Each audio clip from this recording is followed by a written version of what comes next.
কংস বহু সন্তানকে হত্যা করেছিলেন, কিন্তু কৃষ্ণ তাকে সেই সময় হত্যা করেননি।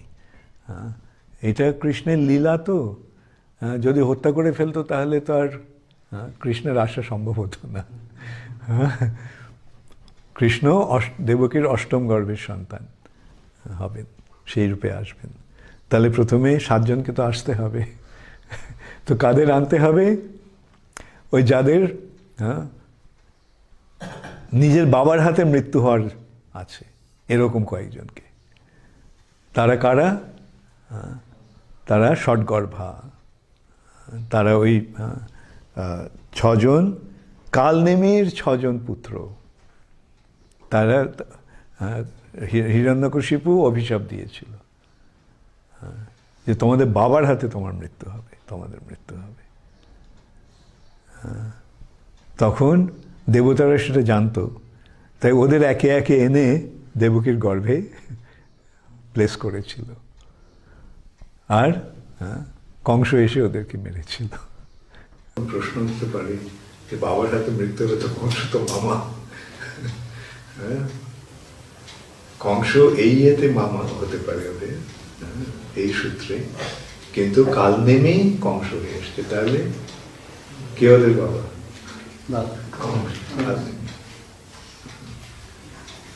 আর ওরা ইয়েরা যেতে দেবতারা জানতো যে কালনেমির হাতে ওদের মৃত্যু হওয়ার ইয়ে আছে।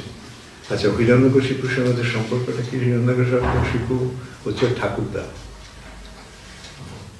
কালনেমি হচ্ছে হিরণ্যকশিপুর পুত্র, হচ্ছে কাল। আর সেই ঠাকুরদার কাছে অভিশাপ দিয়েছে, কেন ওরা তপস্যা করছিল রাজ্য লাভের জন্য।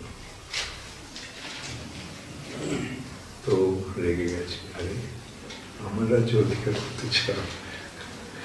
তো ইয়ে করেনি, কিন্তু অভিশাপ দিয়েছে। তো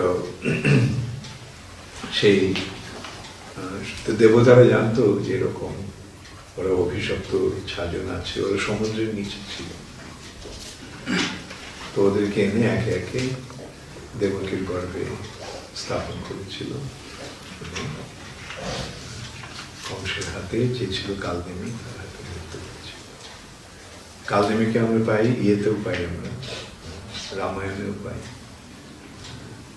কালনেমির সঙ্গে রাবণের সম্পর্ক ছিল। কালনেমি হয়তো রাবণের মামা কে পাইতাম। যাই হোক, এই অসুরেরা বহুদিন ধরে আছে, যুগ যুগ ধরে আছে। মরে গেলেও ওদের শুক্রদের বাঁচিয়ে দেয়, শুক্রাচার্যকে বাঁচিয়ে দেয়। তো এইভাবে ভগবানের লীলাটা যদি 1 মিনিটে খতম হয়ে যায় তাহলে মজা হবে।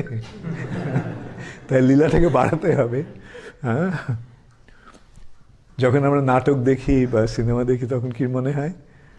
মনে হয় না যে নায়ক কেন এই ভিলেনটাকে মেরে ফেলছে না? কিন্তু আমরা দেখছি যে সবাইকে মারা হচ্ছে, সবাইকে মারছে হিরো, কিন্তু ভিলেনকে বাঁচিয়ে রাখছে।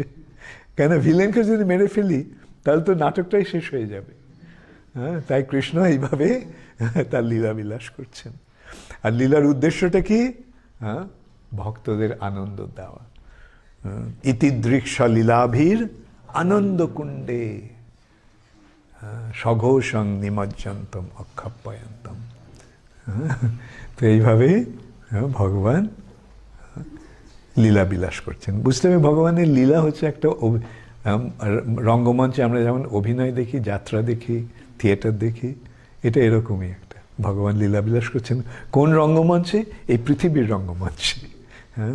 আর নাটকে হিরো আছে, ভিলেন আছে। হিরোকে এইখানে হিরোকে ভগবান, আর ভিলেনকে সমস্ত অসুরেরা। প্রচণ্ড সংঘর্ষ হচ্ছে। সংঘর্ষ না হলে মজা হবে? তো সেই জন্য অভিনয়ের মাধ্যমে এই সংঘর্ষ হচ্ছে, এবং এই সংঘর্ষের মাধ্যমে পরিত্রাণায় সাধুনাম বিনাশায় চ দুষ্কৃতাম।